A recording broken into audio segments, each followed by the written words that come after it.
Well, thank you all for being here this morning. I've thought long and hard about my vote tomorrow on Innovation Way, and I can't think of any more significant issue that I have faced in the 6 years that I've been on the County Commission. I know a great deal about high-tech jobs. It has been my pleasure to serve on the Research and Development Authority for the last 6 years. On Wednesday, I will travel to Washington with a contingent of leaders from Orange County to tell our senators and congressmen about the modeling and simulation industry that is so important to this community. I've said it over and over again in my time on the commission that the modeling and simulation industry is the best kept story never told in Orange County to the people of Orange County, and it's about time that we lift that veil of secrecy. We are the epicenter of the modeling and simulation world, and that didn't happen by accident. It happened by a lot of hard work and a lot of planning by folks in this room and in this community. It's a $5 billion industry in Central Florida where the average wage of the 14,000 people involved in it is over $80,000. Orange County is at a fork in the road. The economy is very difficult. Activity around the world for economic development is very important. It's important that we be a player. Tomorrow we can lay the groundwork to chart a course for even more high-wage, high-tech jobs in Orange County, or we can let an enormous opportunity slip by. It would be politically easy to vote no. No votes rarely get second-guessed. When Mayor Crotty outlined his goal for the corridor, he called it transformational. Our daily newspaper called it visionary. Innovation Way East has the potential to be much more than just another project. This land is in an enormously significant spot. It is situated between the Orlando International Airport, one of the great airports in the nation, and UCF, the third largest university in the nation. Just as importantly, if we vote yes tomorrow, it will be land where a large employer can begin building immediately. Don't think that the next great employer won't fear problems that Scripps Institute had locating in South Florida, where they were bogged down for years in permitting and zoning problems. Great employers won't wait around for bureaucrats and politicians to get their act together. If we can approve this project, we won't have those problems. We will be ready. And even better, we have landowners who have the financial resources to make their plans a reality. SLR, the landowner, is like few other landowners in the world today. I've been in business for 30 years. I know these folks are not land flippers trying to get rich quick. They have a long-term investment in this community. The unique combination of resources, location, and land that is ready for employers to use will be a magnet for exactly the kind of employers that we want to bring to Orange County. This is a magnet that can provide the high-wage jobs that will further diversify our economy for decades to come. Whether it's a marriage of the modeling and simulation industry in our medical city or some other clean tech industry, we need a partner that we can work with.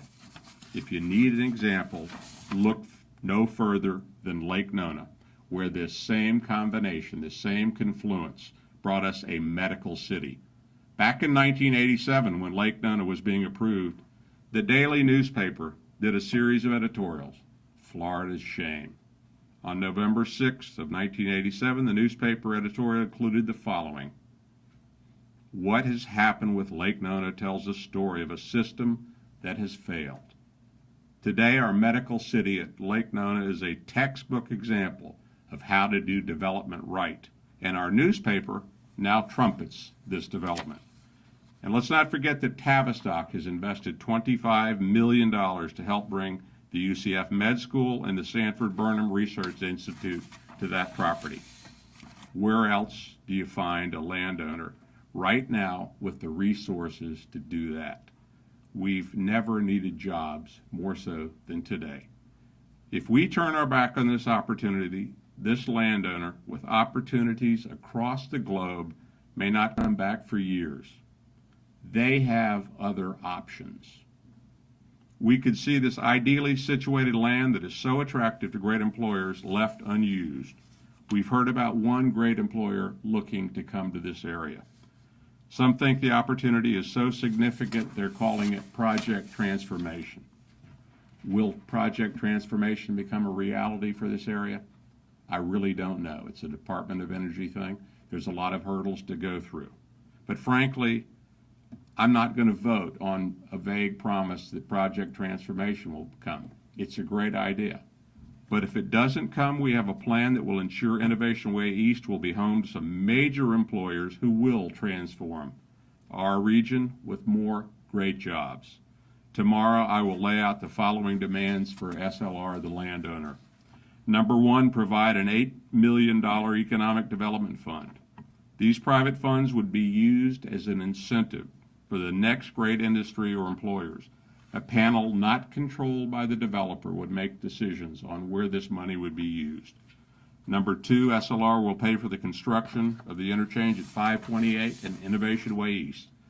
This $50 million project, already planned, can be built immediately and will put people to work right away. Number three, build a $3 million business incubator for UCF within the project and provide the $1 million worth of land for its construction. Number four, I would like to see them cut the density, the number of homes, by 500, and it will lessen the impact on the land between Turkey Creek and the Econ. Number five, phase the construction of the entire project.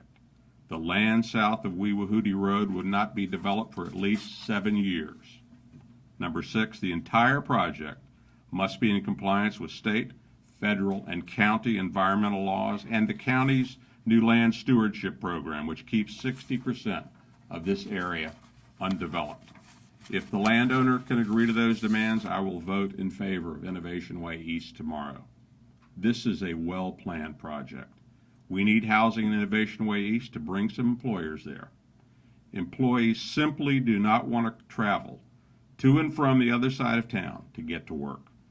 At the point of smart growth is to have employment centers next to housing and vice versa. It stops sprawl. In fact, our jobs housing linkage won't allow homes to be built unless the jobs are created. I read this line in an editorial in the daily paper this weekend. Let me quote it for you. Instead of waiting for the real estate market to recover, state leaders should be moving aggressively to stimulate more sustainable sectors of the economy. That is exactly what we can do with Innovation Way East. We can aggressively stimulate our economy. We can form a high-tech, high-wage cluster in Orange County and reap the benefits for decades to come. And we can do this without sprawl and without destroying environmentally sensitive lands. We can do it with Innovation Way East. We've been talking about this for 3 years, and now is the time to move ahead.